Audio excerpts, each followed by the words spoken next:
Hello to my virtual kapitbahay for today's vlog. Opo, andito po ulit ako para mag-update sa inyo after a year of not uploading. Ang huli ko po ata ay nung last March 2023. Pasensya na dahil tayo po ay nabisi talaga sa trabaho. Kaya pipilitin kong mag-upload para ma-update kayo sa mga ganap at sa mga nangyayari dito sa Deka. Ano na ba yung mga changes and of course yung mga update sa mga issues and concern natin dito. And ayun, yung first nating pupuntahan is of course phase 1. Check natin ano na ba yung mga nagbago dito sa phase 1 since ito yung unang nagawa. And share ko lang din sa inyo, 3 years na pala kami noong July 28 dito sa Deka. At gusto kong i-share sa inyo kung ano na ba yung mga nagbago, lalong-lalo na po dito sa atin sa phase 1. Ayan, taga phase 1 po pala ako. Papasukin na natin ang phase 1. Hindi ko na po siya i-detalye unlike before na detailed yung ating tour. Ipapasyal ko lang kayo kumbaga. So, kung ikaw po ay may unit dito sa phase 1, just comment down below kung anong anong black and blood po kayo para po mabisita natin once po nag-virtual tour po tayo. Madami nagsasabi, lalo na sa Facebook, no, ang sikat talaga ang Deka when it comes to bad reviews. Ang kadalasan sinasabi po nila ay, ang daming umaalis sa Deka. And kung mapapansin nyo, madami pa rin naman pong nananatili. So, wag po tayong ma-discourage. Kung talaga namang gusto talaga natin yung location. And ako bilang 3 taon na dito, ang daming pinagbago talaga ng Deka. Makikita mo naman dyan sa ating paligid, no? Ang dami ng tao and halos puno na po talaga dito sa Deka. Mapapansin nyo, madami ding mga business din na biglang nagtayo dito sa loob. So, andito na po lahat ng kailangan nyo. So, no need nang lumabas para bumili, no? Yung kung ano man yung kailangan nyo, kagaya niyan. Ayan. And try natin dyan mamaya kung ano ba yung tinitinda nila. So, iikot lang tayo buong phase 1 para makita natin lahat. So, madami nang nagpagawa ng bahay nila, nagpa-renovate. Ayan, mapapansin nyo, matao na din talaga dito sa phase 1. And of course, yung amenities natin ay gumagana na. Kanina, may tips tayong nakita dito sa phase 1. And after a year, hindi lang din talaga ako nag-ikot. Ang dami nang nagbago. At ito yung pinaka kinagugulat ko dito na tapos na pala yung likod ng phase 1. Pinakalikod hanggang dulo ng phase 1. At pupuntahan nga natin yun. At makikita nyo yung pinost na isang vlogger. Phase 1 din ata siya. Na yung regarding sa concern about doon sa mga bahay na nagbitak-bitak kasi nga po ang dulo po nitong Deka ay ilog na po. Yes po, ilog po talaga ang paligid po ng Deka. At lingid sa ating kaalaman, napapalibutan po tayo ng tubig.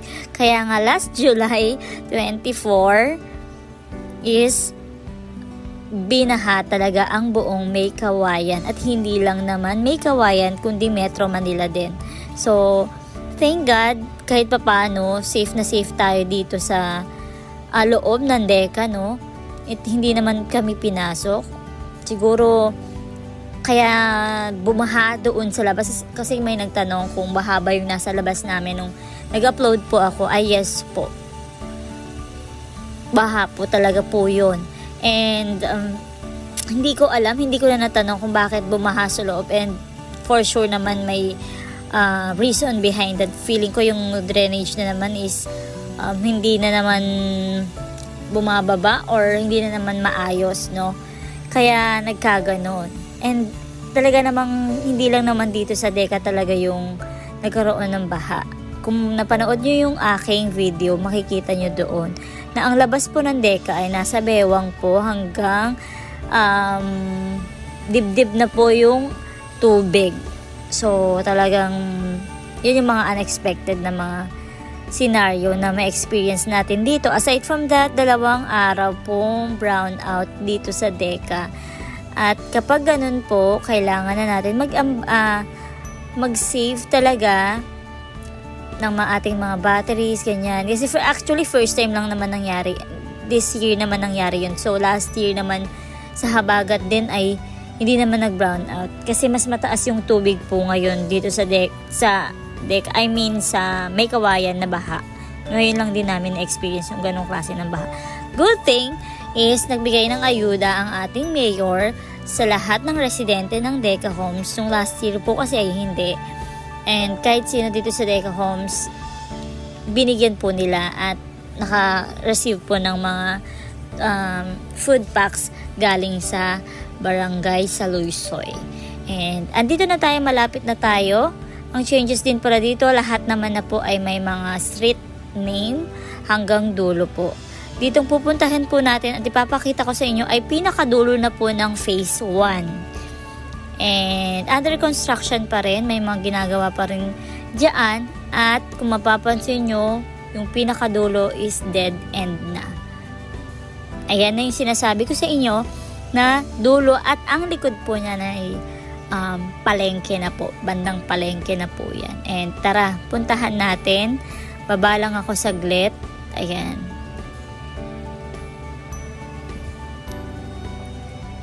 And kung first time ka palang manood or 2024, nagbabalak kang kumuha ng bahay, baka kailangan mo munang makita or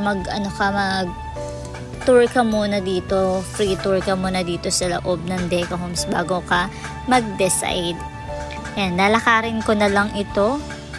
Ayan, ito yung dulo, may mga nakatira na, pero under construction pa rin itong daanan papunta dito. So, pinakadulo na to ng phase 1, guys, ha. Ayan, yung pupuntahan natin dyan ay ilog na po. Ilog na po dyan. At parang pinaka-drainage niya dito sa gilid na sa right side natin.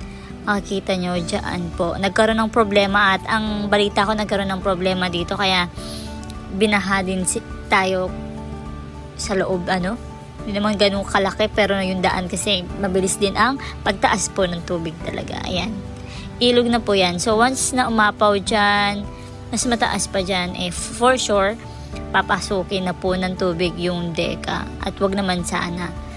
Actually, inabot na makikita mo sa labas is nasa lagpas tao na, pero dito sa Deca hindi pa naman. Since mataas po kasi itong Deca, tinataasan is hindi naman pinasok talaga ng tubig yung Deca Homes. Inaayos pa nila yung drainage at sana maayos as soon as possible. Kasi baka mamaya yan, guys, mas matinding ulan pa ang mararanasan natin sa mga susunod na panahon or susunod na buwan. Dahil tag-ulan na, for sure. Madalas na ang pag-ulan dito sa atin. Ayan, kung makikita nyo may mga tao na po talaga dito sa likod. And siguro sa mga agent, tama naman yung sinasabi nila na pwede ka nang lipatan yung bahay as long as nakatayo na. Totoo yun. Pero of course, kung kayo ay nakabili na this 2024, make sure na matirhan nyo siya kasi meron po tayong warranty. Lalong-lalo na po sa tubig kasi once na hindi nyo po nabantayan yung tubig nyo at may leak pala, then after a year pa kayong lilipat, hindi nyo na po magagamit yung 6 months warranty kahit magkakaroon kayo ng problem. Gagawin nyo, magbabayad kayo para magpaayos sa leak ng mga tubig. Hindi na po sakop ng Deca yun. So, much better. Kaya yun po yung ginawa talaga namin after namin magbayad and okay na after ilang buwan. Nilipatan namin kasi if ever man na may sira sa bahay, may mga hindi maayos na gawa ng Deca, is pwede lang ayusin na hindi mo kailangan magbayad. Ganon din po sa tubig. Yan po yung naging problem dito na nag-leak po yung tubig, tapos wala naman po nakatira. Ngayon titirhan na nila. Nagulat sila bakit ganun kalaki yung kanilang babayaran. So nakakalungkot lang, wala nang warranty kasi nga matagal nang na-turn over sa kanila yung bahay, wala naman nakatira. Tapos tuloy-tuloy yung tubig nila. Wala silang choice kundi ipapagawa po yun. at kailangan nilang bayaran yung gagawa nun. Ayun po. So, nakikita po natin na madaming nagpapagawa dito sa bahay. So, make sure lang po na nakipag-coordinate tayo sa PMO kung meron mang gusto magpa-renovate sa inyo, and kung gusto nyong lumipat na agad, make sure lang po na malipatan nyo kasi sayang naman po. And isa pa sa mga naging problem dito is yung proper waste management dito sa DECA, at pansinin natin kung ano ba yung pagbabago na naganap. Since nabalita ang DECA before sa pagtapon nga ng basura, nagkaroon tayo ng problem dito, and ikutin din namin, malalagpasan din natin yung pangalawang na court ng phase 1. Yes po, 2 court po yung phase 1. And yung isa po ay ginawa pong basurahan. At doon po tinambak yung mga basura at nai-report po ito sa DOH, alam ko, at naibalita. Kasi nga po, ang dami pong langaw at saka hindi na rin po talaga maganda yung dulot nito. Kaya ang alam ko this time, parang yung mga nagbabayad ng monthly dues, yun yung kinokolekta nila. At may mga truck din na galing sa barangay sa Luisoy para maghakot ng basura. Ayan, yung makikita nyo dyan sa left side, dati yung tambakan ng basura. At pag dinaanan natin yan, meron pa rin naman. And medyo may naaamoy ako dito, banda dito sa part na to.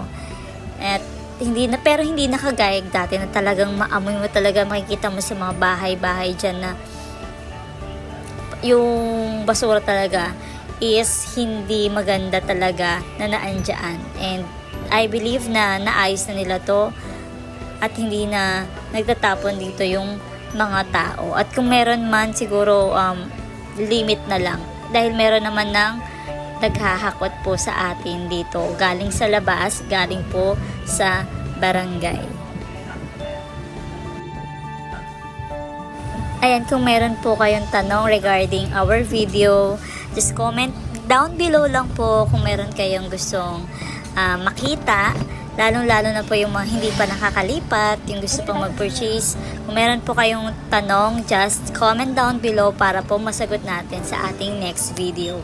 And abangan nyo po yung ating update din sa phase 2. Hiniwalay ko po talaga para hindi po talaga malito yung manonood. Kasi po, before, sa isang video ko lang po siya ina-upload. So, nagtatanong anong face yan, anong block yan. So, para mas matur ko po kayo na maayos, makita nyo po yung itsura ng bawat face dito sa DECA. And kung gusto nyo po talagang kumuha, just comment down below or message me on my Facebook kung mag-i-inquire kayo kung sino yung mga pinagkakatiwalaan kong agent na mag-assist sa inyo. Kasi baka mamaya niyan, yung agent na nakachat mo pala ay hindi naman talaga agent. Tapos kapag nabayaran mo na siya, nagbayad ka na ng down payment mo, hindi mo na siya mahahagilap kasi nakuha niya na yung gusto niya sa'yo. So, ingat-ingat lang po tayo sa mga ganun, no? Kasi for sure, pag once na lumipat kayo and nag-purchase na kayo ng bahay, rent-to-own sa DECA, may mga ma-encounter kayong hindi maganda or may mga problem kayo ma-encounter. At ang pangit naman na hindi nyo na makontak yung agent nyo, nakablock na po kayo sa agent nyo. Kaya ingat-ingat lang po sa nakakausap sa Facebook. Hindi po ako agent, disclaimer lang.